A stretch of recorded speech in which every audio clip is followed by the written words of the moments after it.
Canada has a unique culture all its own, and generosity is central to its identity. As Canadians, we love to help and give generously whenever there is an opportunity. It is my joy to introduce to you an amazing Canadian family who has been helping children in Arusha, Tanzania, get quality education. We certainly have angels living among us. Please join me in welcoming Mrs. Margaret Adat to the show. She's joining us from Sharon, Ontario. Thank you for being here, Margaret. Thank you for having me, Molly. It's our pleasure. Now, you've been here before. You did tell us about your school a number of years ago. For the benefit of our viewers who are joining us today or who may not have had the opportunity to hear you before, why don't you give us a quick update on your school first, and then give us an update on what's happening there today. Okay, so the school that we've been helping is a publicly funded school in Tanzania and Arusha. And it's publicly funded. However, the funding is very minimal. It's less than $250 a quarter, and that's to fund everything except for teachers' salaries.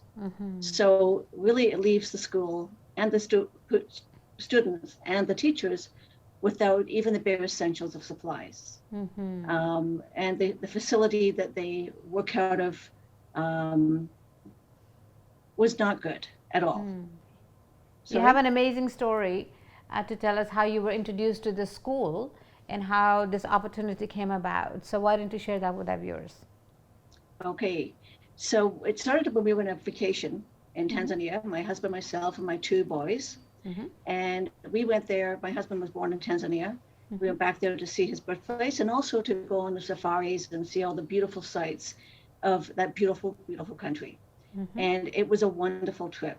And we enjoyed every day going out on safari and every day going back to a beautiful lodge. But in that journey, on the way out and the way back, we were always faced with extreme poverty.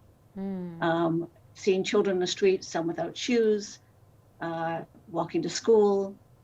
And we'd have it around the dinner table, we'd talk every night and we'd say, there must be something we could do. There's only us, we're just a small family. We're not rich, but there must be something we can do.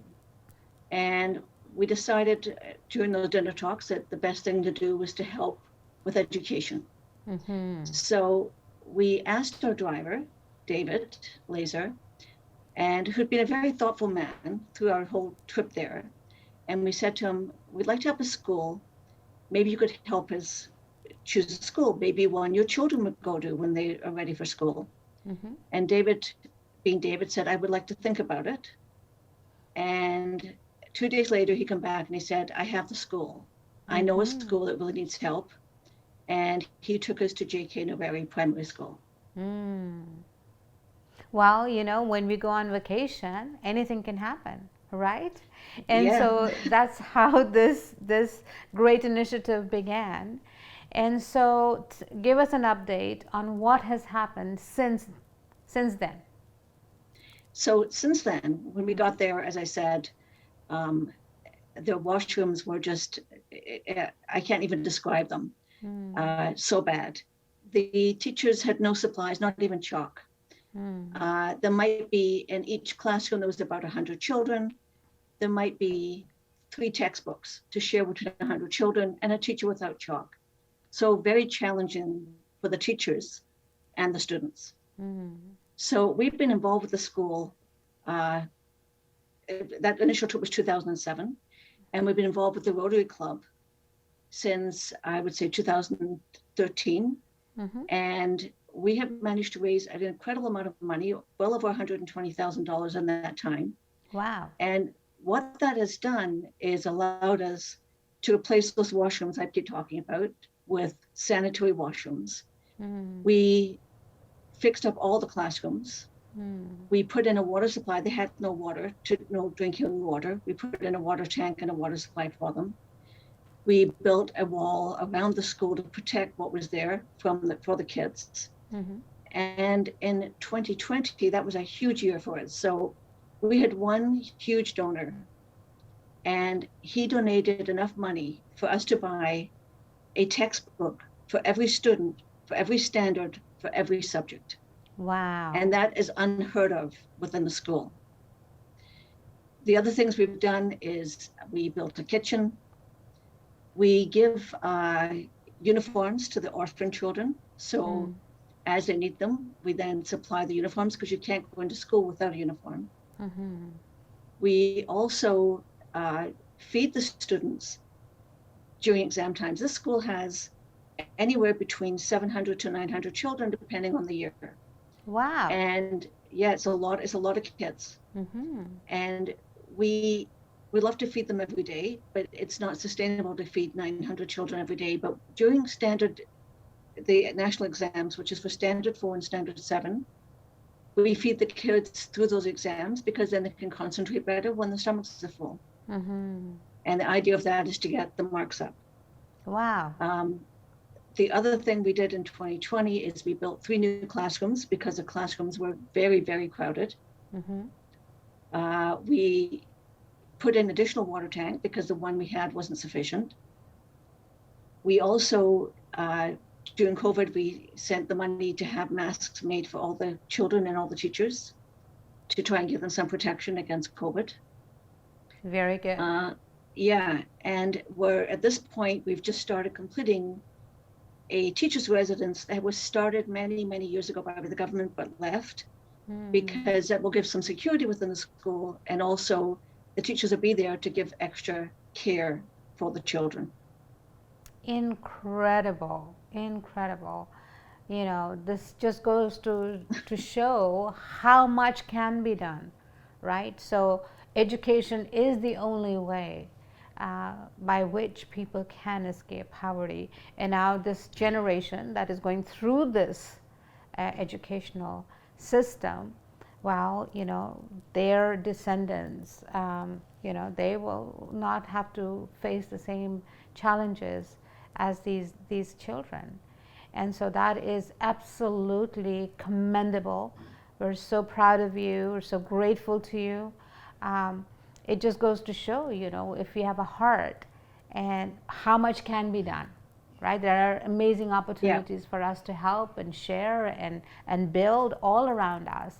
It takes a unique heart to be able to look at an opportunity and say, we can do something about it, right? What would you like to say to someone who is who's been thinking about doing something? Because a lot of people who think about a lot of things, right? But then they never quite implement because it appears to be daunting. It's like, I don't know anybody, I don't have the resources, how will I raise funds? What if I do all of this work and then people on the other side just, you know, steal the money and never quite do the things that we would like them to do? What would you like to tell them? So one is, even one person can make a difference.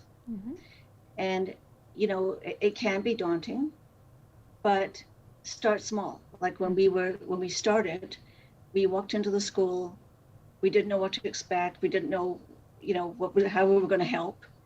And the headmistress showed us around, and we expected them to ask for books or something. And the one thing she asked for was desks. And we went, how do we get desks?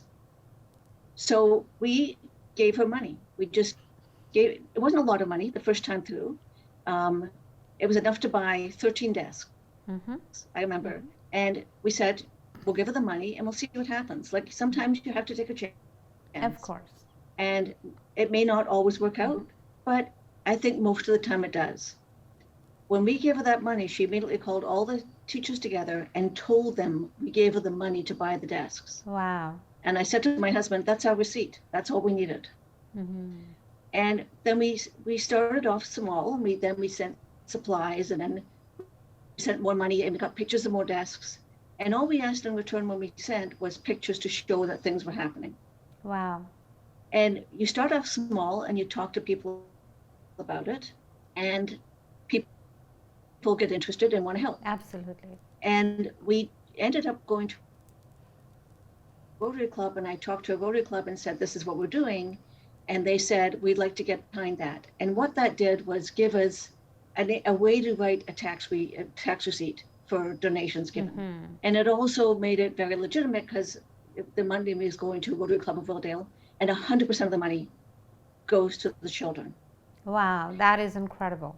Yeah, one thing, and here's the difference you can make. When we started with J.K. Noeri School back in 2007, there was only about 22 kids in the Standard 7. Standard 7, you have to sit an exam to get into high school. There was 22 kids in that standard, and about half of them, I think less than half, passed. Last year, we had 99 children sit the exam to go for Standard 7, and 98 passed. Wow. And just this year, one of the kids from the school, for the first time ever, was awarded the award of Arusha for the best pupil in Arusha. And is now going to quite an achievement. Yeah, a favorite high school where she can now be eligible to get bursary for university. And that's never happened before in the school. So if you're thinking about it, you're thinking of trying it, and you're thinking, well, what can I do? Our first donation, I think, was $300 US. It wasn't, $10,000. It was small. And those small donations made a difference. Absolutely. Well, that's amazing. Yeah, it grows. Yeah, that's amazing. So if there's some viewers who would perhaps like to contribute to your charity that you are now supporting, what can they do? Okay, the easiest thing, they can go on to the Rotary Club of Willowdale website. Okay, so we'll add the, you can click on the link.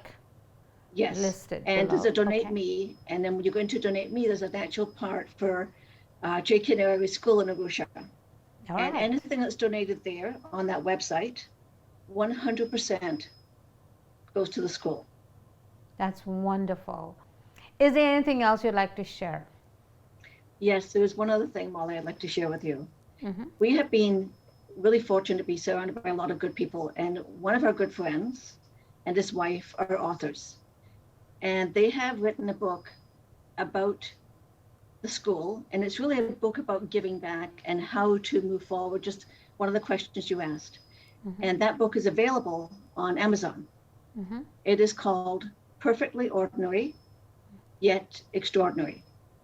And I like the all title. the proceeds from that book go to the school. They donated their time, their effort, everything to make this possible. I also have them for sale, but the easiest way to get it is from Amazon. All right. Well, please do check this book. And so I think everyone should try and get a copy of it, because it can help you not only make a contribution to the school, but also help you perhaps put some of the ideas that you have into action. Well, on behalf of our viewers, on behalf of all Canadians, we want to say thank you for stepping up and making a difference in the world. A lot of people just think about it, and they don't do anything about it. So you and your family have shown us that it's not enough to just think about things, but actually implement those ideas, and something tangible can happen. And this is how we change the world. One student at a time, one school at a time, one country at a time. Thank you, Molly, very much for the opportunity. Our pleasure. You don't go anywhere. We have lots more for you. Okay.